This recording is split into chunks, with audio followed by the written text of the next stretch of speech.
Houston real estate agents get busted commission steering, and the Swanepoel 200 is out. We're going to talk about it all next on Toole Time.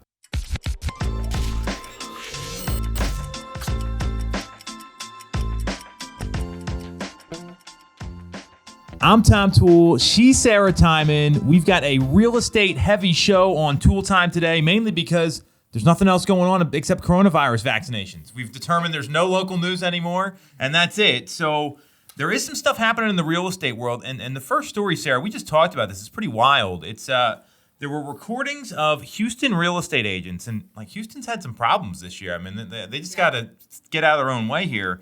About brokerages and real estate agents commission steering when it came to Rex real estate listings, which are known to not cooperate with other agents. That's how they're set up. So the quote specifically, and I don't know how they got this recording. This is actually a different question because I know you need two-party consent in Pennsylvania. So like, how did this come out? The quote is this, and I'll let you take it. "I'm not even going to show the home to them, to be honest with you. I can't help you sell something that's wiping out my profession." What do you think about all this? Pretty controversial. Yeah, so the fact that they got that on a recording, I mean, it's kind of hard for whoever said that to defend themselves.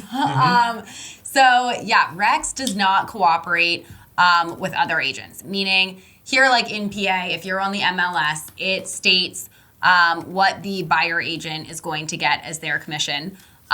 With this, Rex is only charging the sellers, I think somewhere around 2.5%. And then it's kind of up to the buyer to work out how they're going to get paid. So I think basically what the agent was saying here was exactly what he said. He's not even gonna go show it, which you need to have the best interest in mind of your buyer. So if this is a home that fits your buyer, it's the right one, the numbers make sense. I mean, you kind of need to always be thinking about what is best for your buyer and how you're going to help them. And that's not to say that you're going to do this for free and that you're not going to get paid. Yeah. You just need to figure out either how to work that into the deal, saying when you submit your offer, you know, this is what our offer is, but this is what the commission portion would be.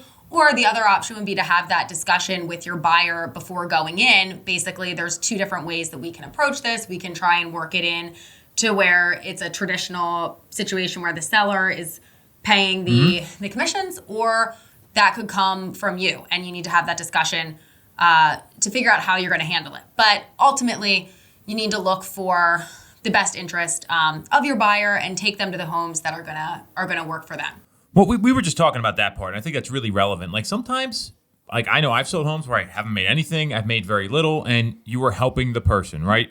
We just had the same conversation with someone that you're currently working with, like literally right now. And, you know, that's really important. And that's maybe the difference between a good agent and a great agent. I don't know that every agent is going to do that. And certainly they're probably not going to do it all the time. But there's also a lifetime value to a client. Well, maybe that person refers you somebody. Like, there's more to get out of it than just the one-off sale. So I think that's a really great observation on your part. When I look at this, one thing I just Googled here, so Texas only is one-party consent for wiretapping, so it was legal. That makes a little more sense. Texas. I mean, I'm glad I don't live there in some ways. The thing about this that I kind of question is I know how Rex operates in our market. Well, they'll put the listings like just on Zillow, but nowhere else. So, like, is that really the best thing for the seller? Like, is having less exposure better? And the answer is usually no.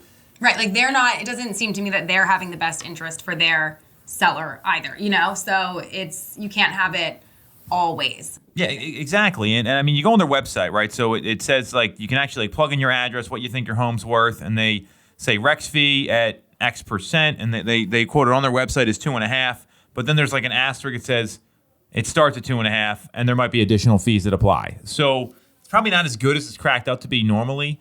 What the interesting thing about this story is, you know, Rex suspended operations in Houston, and they wanted access to lockboxes and everything else. The point is you got to become like a member of the board, and you have to do certain things to get all this access. And I don't know if that's in their business model because they're low revenue, low margin. And the thing I see here is that like in a seller's market, you can probably get away with this, right? When the market shifts and you got tons of inventory and it's harder selling homes because that's not the case right now, this business model probably doesn't fly. And ultimately, we've got an obligation to the consumer to make a continuous and good faith effort to find a buyer for their home. I kind of question if that's really happening here. Right. And I think that's the problem with discount brokers in general. I think shame on those people for saying, one, just saying that, because that's not the right thing to do. And the reality is they're probably not the only agents that feel that way. So I think that's the problem with this story. And I don't think these discount brokerages are ever going to go away. Sure.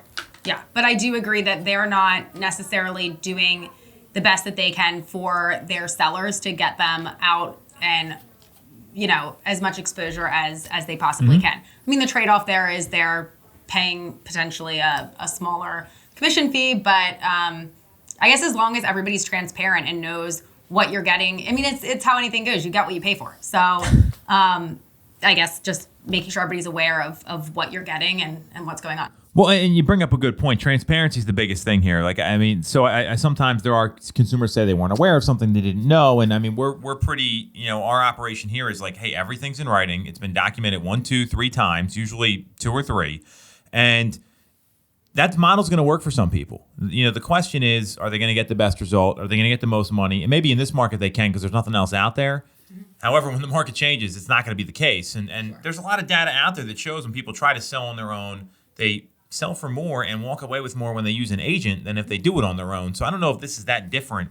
And you really have to see what's involved. Are they going to do professional photography? Are they going to do video? Are they going to get it on all the appropriate sites besides Zillow? That to me is the question here. So, it's unfortunate these people got recorded. I think that's and there's this led to a proposed settlement between NAR and the DOJ based on these lawsuits that are going on that you can't filter by commissions anymore in the MLS. I don't think you could ever do that here, or if they did, I just didn't know about it. I mean, that's not even something crosses my mind. Right. So, but there's people out there, that's how they operate. So that's where it's important to hire the right agent on the buy side too, someone that's not desperate for business, but is ready to help you, because that's really what it's all about. So that's what we got on Rex. Very, very excited. I still can't believe the one-party consent. Isn't that crazy to you? Someone can record you and you don't have to consent to it? Right. It's a little sneaky. Apparently, it's like that in New Jersey, too, which I was not aware of until someone told me. Yeah, so if you go over the border, be careful, guys. Next story, I find this pretty interesting from an industry level, is the Swanepoel 200 just came out. So if you don't know what that is, Stefan Swanepoel, he's basically is like a real estate researcher or an analyst, and he comes out with a report every year this thick of all the trends in real estate, and they rank all the brokerages and all the CEOs and all the companies. And I've seen him speak before. I've been to his event. Really, really informative. And they come out each year with the Power 200, which are the 200 most influential people in real estate. We've narrowed it down to the top 10. Yeah, we're going to go over all 200 right now. Get ready. Well, we looked at the top 10. I think we'll give them to you real quick, and then give some observations here, because that's really what we're talking about. So, number 1, Richard Barton with Zillow. Number 2, Gary Keller with Keller Williams. Number 3, Ryan Schneider, CEO of Realogy. Number 4, Gino Buffari, the CEO and chairman of Home Services in Berkshire Hathaway. Number 5, Glenn Sanford from EXP. Number 6, Glenn Kelman from Redfin. Number 7, and this was actually a shared one, it's Robert Refkin and from Compass, and then his the president from Compass as well. Number 8, Bob Goldberg, CEO of NAR. Number 9, Adam Contos, CEO of Remax. Number 10, Eric Wu of Open Door. So, give me your observations on this. I mean, I think it's to me, this is who are the most influential companies, as much as it is the person, in my view. But what do you think, Sarah? Sure. So I think the trend that we've kind of taken from this is that about a third of those are tech disruptors, which kind of shows where the industry is going and what this means down the line. We also looked back at what this report was back a few years before, and some of these names were not even on the radar. So they're coming up fast, they're coming up strong, and I think it's a good indication of kind of where things are going in the future. So, the tech disruptors are on the field. They're here. Well, that's a really great point, because if you look at, I pulled up the 2016 numbers, and we got the top 5. It was Realogy, Home Serve, and it was different people then with some of them too, so I'm just going to give you the companies. Realogy, Home Services, Zillow, Gary Keller with Keller Williams and NAR, and now obviously it's a little more diverse. And not only do you see these tech disruptors, but typically when you run a business, 2/3 of what you do is tried and true, and 1/3 is testing. Sure. And that's right in line with the way this stacks up. Richard Barton being number one the second year in a row. We said this before the show. It's a Zillow world right now in real estate, and we are just living in it. Over 70% of consumers go to Zillow or Trulia, like they're on there. So, I mean, to me, that's and they're a tech company. They're a big disruptor, and it speaks to like the battle going on between the tech companies on one side, and I would put Zillow, Redfin, and Opendoor, and we'll talk about them in a second, on one side. And then you got like your more traditional brokerages. Obviously, EXP is a little different than some of the others with their cloud-based format, but a lot of these are like the tried and true real estate companies that we've seen for years. So, my view of this is the biggest surprise to me is Opendoor coming in at number 10. Like, that is an iBuyer company, and we have never seen that before. So that tells me that's not going away. And I've seen Richard Barton like sit on stage at the Swanepoel event and say, I'm Opendoor's a threat. Those are the words coming out of his mouth. And I think you're going to see more of that with people that want these like transactions where money's not the most important thing, and they just want to get out of their house and sell. And especially the way the market is right now, I'd imagine an iBuyer offer is better than it was even a year or two ago. Right, exactly. So a couple other observations here real quick. Tom Ferry coming in number 64. Tom, nice job. You're our boy, obviously. Greer Allen with Boomtown, number 144. And Connor McCluskey with Bomb Bomb at 120. And I think that shows how important like having some strategic partners are if you're in the real estate business, because these are people that are providing a service, whether it's coaching, a CRM website platform, or video. Sure. Like, you've got to have these strategic partnerships, and they're providing a lot of value. I mean, we use all those things every day, just here. So anything else you want to add to the list, Sarah? I mean, we want to just kind of give props to some people, look at it. Any parting shots you got? No, I mean, I think you pretty much covered it there. And it'll be interesting to see. I'm sure next year when the list comes out, Zillow will still be right up at the top. So we'll keep our eye on it. Well, that would be, and now if they're not number one, that would be a story. I think that's going to be really interesting. That means something crazy happened, which very well could be the case. So a lot of real estate stuff today. We'll catch you guys next week. Thanks for watching.